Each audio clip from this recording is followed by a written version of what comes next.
Please subscribe to our channel on Apple Podcasts, Immigrantly Uninterrupted. You can subscribe for as low as $34.99 for the entire year or $3.99 a month. And yes, you'll get ad-free episodes. But this isn't really about skipping ads. Independent media is getting squeezed. Sponsorships have slowed, especially for small, mission-driven orgs like ours. Instead of chasing brands or reshaping our voice to fit someone else's agenda, we're choosing something different. We're choosing you. If Sportly has ever made you feel seen, challenged your thinking, or broadened your understanding of sports culture, this is how we keep it that way. Independent, unfiltered, listener-powered.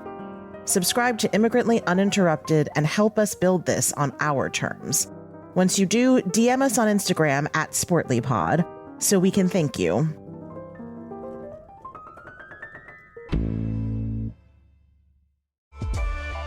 Kraft Mac and Cheese is better than 90s hip-hop. We'll remind you of your childhood without making you feel incredibly old. Kraft Mac and Cheese. Best thing ever. You're listening to Sportly, an Immigrantly Media production. This week, we're revisiting an episode from last year where we looked at Pilates and asked a simple question. Who is it really for? We go back to its origins in a World War I internment camp and trace how it evolved into one of the most popular forms of exercise today. Along the way, we meet figures like Kathy Stanford Grant, a pioneering Black instructor whose role in shaping Pilates is often overlooked. We also dig into how the idea of the quote-unquote Pilates body took hold and why it still shapes who feels welcome in these spaces. Because the history of Pilates is about more than fitness. It's about the narratives we attach to our bodies.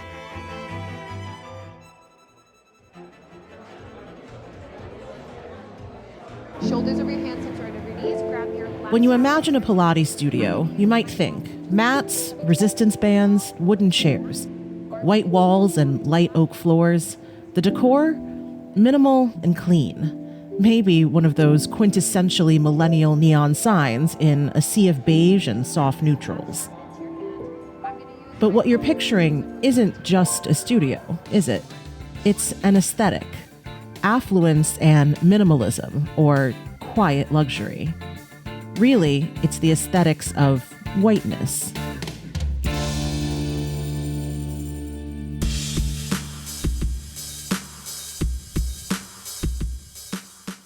Hey everyone, it's Kavitha Davidson, and welcome back to Sportly. Today, we're taking a look at Pilates and how it became the exercise for the white elite. Over the past few years, Pilates has emerged as a real force in exercise culture. ClassPass, a popular exercise subscription platform, reported double the amount of interest in Pilates between 2023 and 2024. It was the most popular workout on the platform last year, and there are no signs of a slowdown anytime soon. Here in the US, millions more are signing up for classes every year.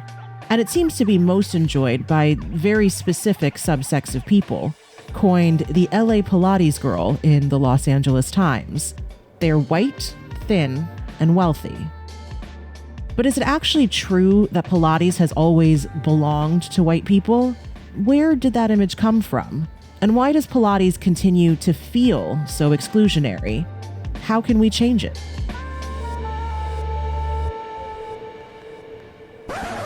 First things first, let's make sure we're all clear. What exactly is Pilates? Well, it's a stretching, conditioning exercise. Honestly, a lot of Pilates is kind of confusing. And that's the thing. A lot of people don't really understand what Pilates is, including people who do it all the time. So before we move any further, let's go back in time to the man who started it all.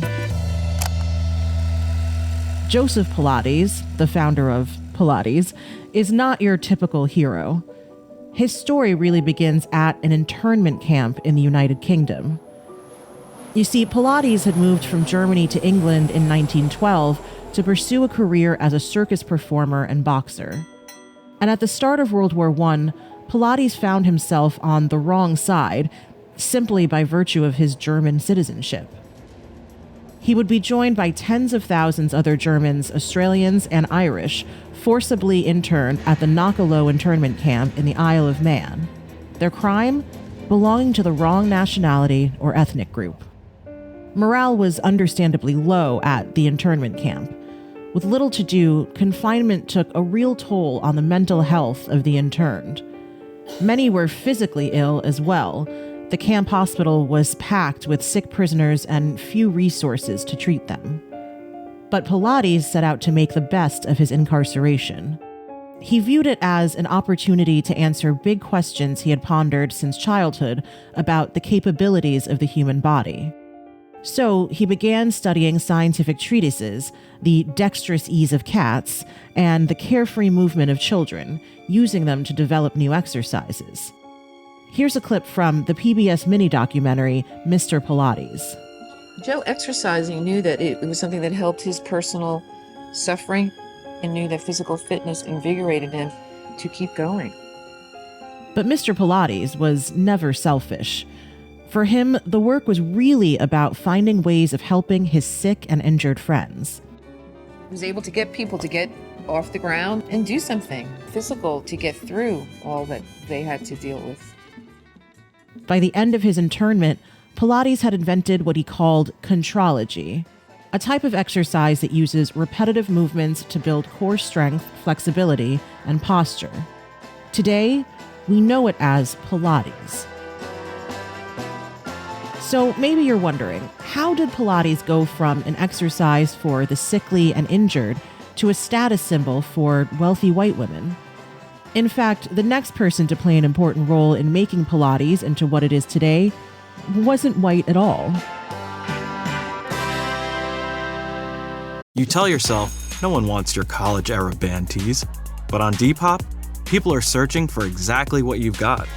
You once paid a small fortune for them at merch stands.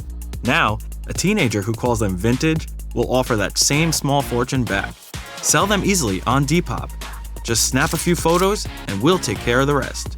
Who knew your questionable music taste would be a money-making machine? Your style can make you cash. Start selling on Depop, where taste recognizes taste. Kathy Stanford Grant was an American Pilates instructor, one of only 2 in history to receive training from Mr. Pilates himself. In the 1940s, she moves to New York with the hopes of becoming a dancer. At first, she doesn't have much luck. She would often tell friends about her struggles finding work in the Broadway scene as a black woman. She finds work as a chorus girl at the Zanzibar nightclub, where she and other black performers played for white-only audiences. But, determined as she is, Grant eventually lands roles in Broadway productions like Finian's Rainbow and Kiss Me Kate. She spends years traveling the world as a dancer until her career is cut short by a knee injury. But it was this injury that would change everything for Grant and the entire world of Pilates. You see, after her injury, Grant is referred to a trainer to rehabilitate her knee, none other than Joseph Pilates. Mr. Pilates quickly becomes her mentor. The two train together for over 2,000 hours. Grant gets more and more involved in the new exercise, and just a few years in, she takes a job to teach Pilates at a studio in the city. After 10 years and over 2,000 hours of training, she becomes one of only 2 practitioners to receive a certification from Mr. Pilates himself. The other was a woman named Lolita San Miguel, also a woman of color. After getting certified, Grant's star begins to rise. In the 1970s, she becomes executive director at the Dance Theater of Harlem. Soon, she would be running her very own Pilates program at a department store in the city. As word on Pilates began to spread, Grant plays an important role in legitimizing the practice, joining the faculty at NYU's Tisch School of the Arts to teach her very own Pilates course every year. No doubt, she's had a pretty accomplished career, and in many ways, Grant is known as kind of a Pilates legend. A quick search online, and you'll find an abundance of accounts from Grant's close friends, students, and coworkers, sharing how she touched their lives with her enthusiasm, humor, and, as one former student put it, witchiness. Here's Rael Izakowicz of Bassi Pilates, who is a friend of Grant's. She's part of this exclusive group of teachers we regard as the first generation that were taught by Joseph Pilates himself. A great part of her legacy is that Kathy was an African-American woman who grew up during a very difficult time in the United States. She was a dancer and had tremendous struggles in the dance community as well as the Pilates community. But it's fair to say that for many of the people who practice Pilates today, Kathleen Grant isn't exactly a household name.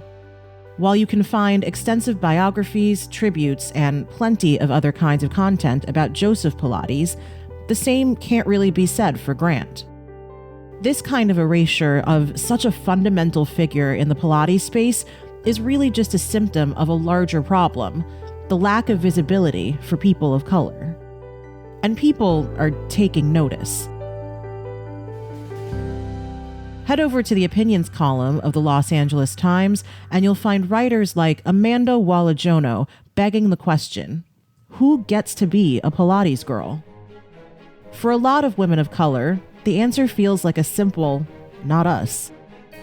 Pilates can feel exclusionary, and really, that's by design. It's baked into the branding. You see, there's a very specific image sold to women who do Pilates.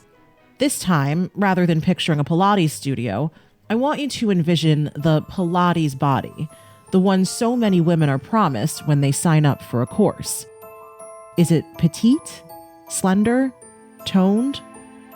While you might be thinking all of the above, you wouldn't be the only one. Here's YouTuber Mina Lay in a video titled The Myth of the Pilates Body. Pilates marketing promises thinness, no matter what your starting point is, as long as you stay dedicated to the workout. One Pilates instructor even went viral for saying the quiet part out loud, that somehow all of her students have the same body type. It's so crazy to me how just this certain workout gives this copy and paste body type to people who stick to it and do it so much. You see, as egregious as it sounds, it isn't really that rare for Pilates instructors to explicitly sell their courses on a fantasy of what it'll turn their body into. Pilates is presented as some kind of miracle drug, akin to Ozempic, somehow trimming off body fat and toning all at once. If you're a fan of Spotify Wrapped, you might have heard of the Pink Pilates Princess, a label the streaming giant assigned to its users who listened to a lot of pop music in 2024. And sure, Spotify might have made it bigger, but the Pink Pilates Princess is a real thing, beloved by many on platforms like TikTok. Here's YouTuber Madison Brown. The Pink Pilates Princess aesthetic is it's similar to the whole That Girl thing. It just is associated with a specific exercise and color. I think it's associated with the whole like ballet core, ballerina core fashion trend that's going around. The Pink Pilates Princess is all about being cute and feminine and dainty and slim. It definitely hasn't hurt that some of Hollywood's biggest it girls, Kendall Jenner, Bella Hadid, Hailey Bieber, are caught in paparazzi photos headed into their Pilates studios, adorned in sleek, matching yoga sets. These women have basically become the faces of the Pink Pilates Princess, influencing their many millions of followers in the process. Now, you might be wondering, what does any of this have to do with race? Well, the myth of the Pilates body is actually about a lot more than just Pilates. As Brown rightfully observes, it's part of the lineage of dance and ballet culture that privileges slenderness, very light muscle, and, yes, whiteness. Pilates isn't quite like your run-of-the-mill exercise, like jogging or weight training. Many of its movements and routines are actually inspired by dance, and by ballet especially. So it's not too surprising that we see a lot of the same cultural tropes around Pilates as we do with dance and ballet. And when it comes to unhealthy expectations for female dancers and ballerinas, well, let's just say there's a lot there. Here's Mina Lay again. You don't necessarily need to be rail thin to be a good dancer. And actually, up until the 1950s, there were many professional dancers who were relatively curvier. But George Balanchine, the founding choreographer of New York City Ballet, popularized the preference for dancers with long legs and tiny heads, a preference that has stayed for years long after he retired. The ballet dancers who have these bodies tend to be the ones who get selected for performances, solidifying this idea in our culture that all dancers have a certain body type. And the image of the dancer body that has taken hold is pretty actively exclusionary to women of color. You see, the features that we've come to expect in, say, a ballet dancer, long legs, a lack of curves, or wide-set hips, are less common in women of color. So when the dancer body becomes the coveted prize for Pilates users, that impacts our perception of who these exercises are really meant for. Couple that with the fact that these classes are just really, really expensive. Based on an LA Times analysis, Pilates classes tend to cost around $30 to $40 per class, while monthly packages go for around $300 to $400 a month. Head over to a popular luxury gym like Equinox, and you can expect to pay nearly $1,000 a month for Pilates training. All that for an exercise class. And with high amounts of wealth inequality, particularly for Black and Latina women, it should come as no surprise that Pilates has begun to feel like a club for affluent white women. But even as Pilates continues to feel like a white-dominated space, it's worth pointing out the obvious. Plenty of women of color perform, teach, and enjoy Pilates. And not only that, but these women are increasingly pushing back against its white image, making space for themselves. Women like Sonia Price, a certified Pilates instructor and the founder of Black Girl Pilates. What is Black Girl Pilates? Well, it's an organization dedicated to building community between Black Pilates instructors. Price founded it in 2017 after working as an instructor in New York, taking a look around and seeing that no one looked like her. Here she is in her own words. And what I've said in many podcasts and articles before was that I started it because I was fucking lonely. I was lonely in this business. And, you know, if you know anything about Pilates or whatever that you see online, whatever your experience is, it doesn't look anything like me or you at all. My introduction to Pilates was through a Black woman. So I thought to myself, well, why in the hell does our community not know about this? In a piece for Medium, Price writes that even with the significance of women like Kathy Grant, quote, the face of Pilates has never been a Black person.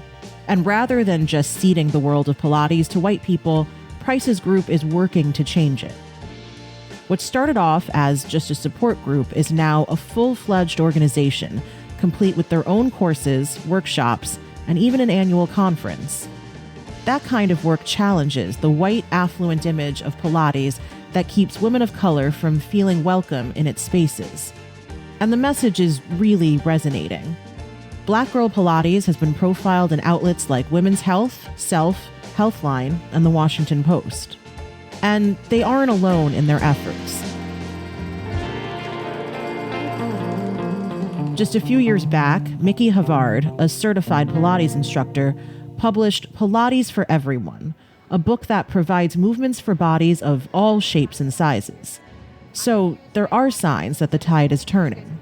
Even in the face of the exclusionary aesthetics attached to the practice of Pilates, women of color are continuing to assert themselves in the space, following in the footsteps of giants like Kathy Grant and Lolita San Miguel. If you're looking to get into Pilates, but you feel unwelcome or you're not sure if you're the right shape or size, know that there is a place for you. Look for studios that pride themselves on more inclusive teachings and routines. And just remember, Pilates is supposed to be for everyone, just as Mr. Pilates himself intended.